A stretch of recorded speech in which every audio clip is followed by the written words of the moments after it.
बड़ी खबर है, पाकिस्तान के केपीके में आत्मघाती हमला हुआ है। पाकिस्तान में सिक्योरिटी कैंप पर अटैक हुआ है। बम से लदी हुई गाड़ी से कैंप पर अटैक किया गया। तकरीबन 15 सुरक्षा बलों की मौत की जानकारी है। ब्लास्ट के बाद हमलावरों ने अटैक किया और टीटीपी ने हमले की जिम्मेदारी ली है। तो बताया जा रहा है कि पाकिस्तान में केपीके में बम से लदी हुई गाड़ी से कैंप पर अचानक से अटैक कर दिया गया।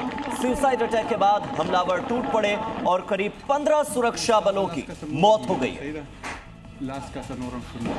आतंकवादियों ने अफगानिस्तान सीमा के करीब बाजौर में बने एक पाकिस्तानी स्काउट कैंप को निशाना बनाया, जो फ्रंटियर कॉर्प्स और कई पाकिस्तानी सिक्योरिटी फोर्सेस का ज्वाइंट पोस्ट है, जिसमें पहले तो बम से लदा वाहन ब्लास्ट हुआ, फिर हमलावरों ने पाकिस्तान में घुसपैठ करने के लिए हथियारों से हमला कर दिया। इस आत्मघाती हमले में पाकिस्तान के करीब 15 सिक्योरिटी फोर्सेस की मौत हो गई। जवाबी कार्रवाई में सुरक्षा बलों ने 12 हमलावरों को मार गिराया।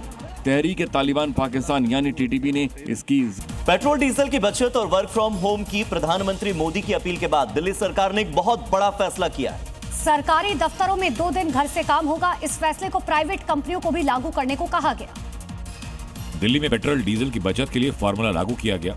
मुख्यमंत्री ने मेरा भारत मेरा योगदान अभियान के तहत इसी तरह के कई उपायों का ऐलान किया, जिसके तहत अब सरकारी दफ्तर में हफ्ते में 2 दिन वर्क फ्रॉम होम होगा। प्राइवेट कंपनीज को भी 2 दिन वर्क फ्रॉम होम के लिए कहा जाएगा।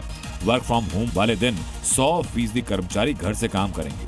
हर सोमवार मंडे मेट्रो डे रहेगा।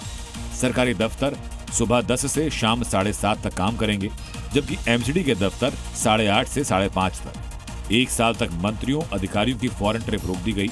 दिल्ली सरकार ने जनता से गुजारिश की कि वो भी नो व्हीकल डे मनाए। और चलिए अब आपको दिखाते हैं अपराध जगत से जुड़ी हुई आज की 5 बड़ी अपडेट्स कौन सी। छत्तीसगढ़ के राजनांद गांव में बागनदी बॉर्डर पर पुलिस ने फिल्मी अंदाज में नाकेबंदी तोड़कर भाग रहे 2 शराब तस्करों को गिरफ्तार किया। आरोपियों की लग्जरी कार से 43 पेटियां बरामद की गई, जिसकी कीमत तकरीबन 15 लाख रुपए है।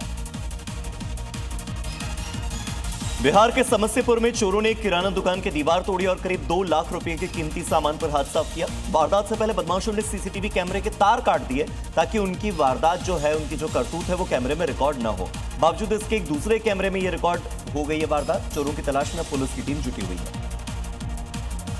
छत्तीसगढ़ के दुर्ग में पुलिस ने घर में चोरी करने वाले गिरोह का पर्दाफाश किया। 2 महिलाओं समेत 4 लोग गिरफ्तार किए गए। 13 लाख से ज्यादा के सोने चांदी की जेवर और कैश बरामद हुआ। उत्तर प्रदेश के बुलंदशहर में दिन दहाड़े एक किराने की दुकान से बेखौफ चोर 25,000 रुपए उड़ाकर फरार हो गया। पूरी वारदात सीसीटीवी कैमरे में रिकॉर्ड हो गई। वहीं पुलिस अब सीसीटीवी के आधार पर चोरों की तलाश में जुटी हुई है। बिहार के सीतामढ़ी में पुलिस ने बड़ी कार्रवाई करते हुए 1104 लीटर नेपाली शराब जब्त की है। पुलिस ने तस्करी में इस्तेमाल हो रही एक टाटा सफारी होंडा कार पकड़ी है। साथ ही 2 लोग गिरफ्तार किए गए। वाराणसी से अभी की बड़ी खबर है। मंत्री बनते ही काफिला लेकर निकले हंसराज। और हंसराज विश्वकर्मा ने अपील को नहीं माना, जो प्रधानमंत्री नरेंद्र मोदी ने 1 दिन नहीं बल्कि लगातार 2 दिनों तक की। मंत्री के काफिले से पूरे शहर भर में जाम जैसे हालात पैदा हो गए। जरा तस्वीरें देखिए, कितने जिम्मेदार हैं ये मंत्री। तो ये तस्वीर आपको दिखा रहे हैं हंसराज विश्वकर्मा के काफिले की। शहर भर में कारों का काफिला दौड़ा है। यूपी में मंत्री बनते ही काशी पहुंचे थे हंसराज विश्वकर्मा। सड़क पर गाड़ियों का हुजूम है और मंत्री जी की गाड़ी कई सारी गाड़ियों के बीच मालाएं लदी हुई अलग ही दिख रही थी। साथ ही फीकी दिख रही थी पीएम मोदी की वो अपील, जिसमें उन्होंने पेट्रोल डीजल बचाने की सलाह दी थी। हंसराज विश्वकर्मा के राज्य मंत्री बनने की खुशी का खुमार समर्थकों के सिर चढ़कर बोल रहा है। गाड़ियों की इतनी सारी तादाद से सड़क जाम लग गया। जो लोग समय पर अपनी मंजिल तक पहुंचने की उम्मीद में निकले थे, इस काफिले में फंस गए।